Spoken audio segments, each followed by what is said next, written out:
So there has been 228 days straight where Elizabeth City, North Carolina, has been protesting the police shooting of Andrew Brown Jr.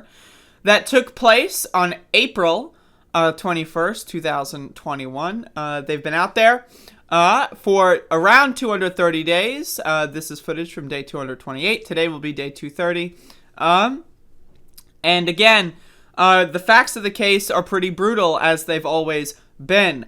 7 sheriff deputies, while knowing Andrew Brown Jr. was unarmed, traveled on the back of a pickup truck to gun him down. They shot him several times in the back of the head, which was where the kill shot was laid. Now, I say several times because Daniel Meades covered up the amount of shots he fired. He modified his magazine very shortly after killing Andrew Brown Jr. because he did not want to feel like, oh, well, what if they think I shot too much? Well, apparently he says, and he's been saying, the murder was justified. If the murder was justified and your actions were good and moral, and you had to shoot a fleeing black man in the back of the head who had no weapons on him, you had to. What else? What other options in life is there other than to shoot someone running away from you in the back of the head? That's Daniel Meade's world. But the other killers include people by the name of Robert Morgan and Aaron Llewellyn. There are also 4 other sheriff deputies who did not fire their weapons. But also Robert Morgan. Let's talk about Robert Morgan a little bit. Robert Morgan was actually prominently displayed at the Christmas parade in Elizabeth City. The Pasquotank County Murder Department spent the tax dollars that we send them not only on paid vacation for the murderers of Andrew Brown Jr., not only on fake programs like Police to Peace or whatever, just as an excuse to change their uniforms to call them peace officers. Not only do they steal parasitically and leech off of us our tax dollars to give every person in the sheriff's department a raise, but they also wasted our tax dollars on a Christmas parade float, which prominently displayed Robert Morgan.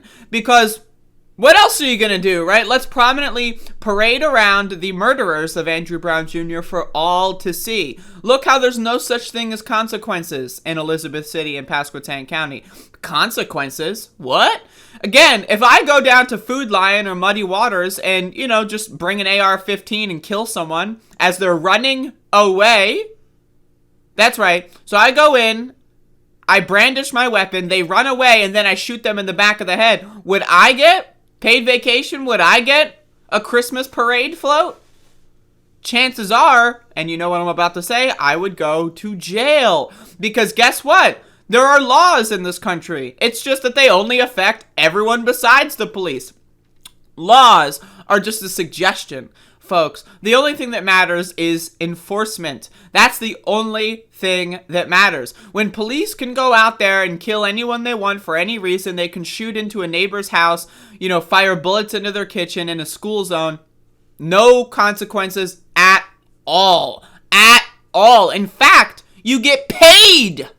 Not only are there no consequences, you have no fear whatsoever, you get more money and paid vacation, and you get a Christmas parade only in Pasquotank County. Just kidding, actually, because this is all over the country and the world. Police all over the place love to indiscriminately kill everyone they want for any reason they want, any time they want, and they will always get away with it every single time, because this country is fucking stupid. This global system is fucking stupid. Police are fucking stupid. Does that mean we should be a lawless country?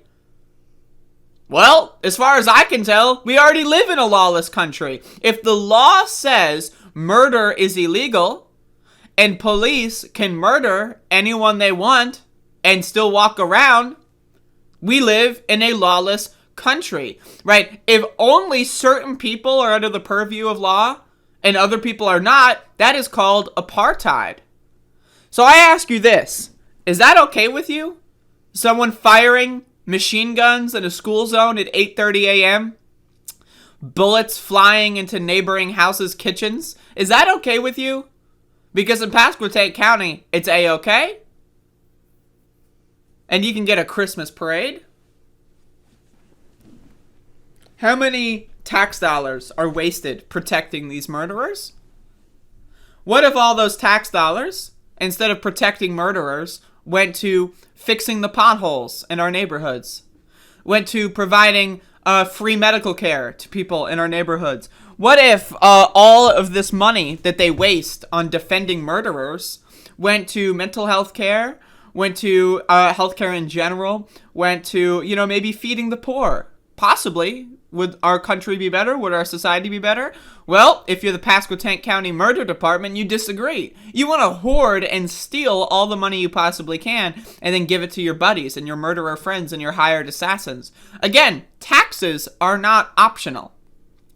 We cannot say, sorry, disagree with that tax code, not going to fund it. That's illegal. We would go to jail. You can go outside in a school zone and murder someone, that's perfectly fine. But saying, hey, I feel uncomfortable giving you money for that, that's illegal. Think about that. Think about that. In Pasquotank County, we are forced to pay people to kill us. That is the law that is only enforced on citizens that are not police. We are forced to give money to people that killed someone in our neighborhood, that killed someone's brother, that killed someone's father. Can you imagine that situation? Not only do you have to watch them parade around on a Christmas parade, not only do you have to watch them get free paid vacation, not only do you have to watch them get away with murder, but then you have to pay them money. You work to try to uphold this economy, and your money is stolen from you and parasitically siphoned into the people that are murdering people in our neighborhood. That's fucked up. That's fucked up. But anyway, let's see what happens with that one.